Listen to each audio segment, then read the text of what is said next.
اشتغل لكم الجزء الأخير من البيجامة مالت الطفل الولد ما بين عمر 5 سنين إلى 6 سنين. طول القماش مالت الردن شبرين و3 أصابع، عرضه شبر واحد.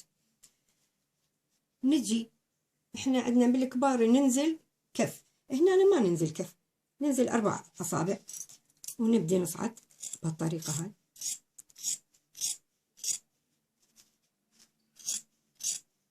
ونبدأ هم نضاعف إلى أن نوصل للنهاية، ما ننهي على شكل بوزة، ويكون حجمها هم نفس الحالة، هم فتر.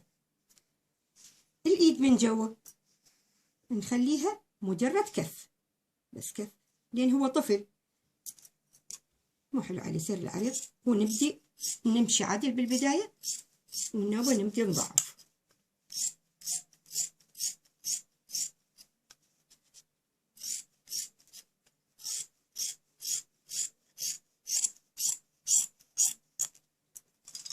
هيك حالة كملنا.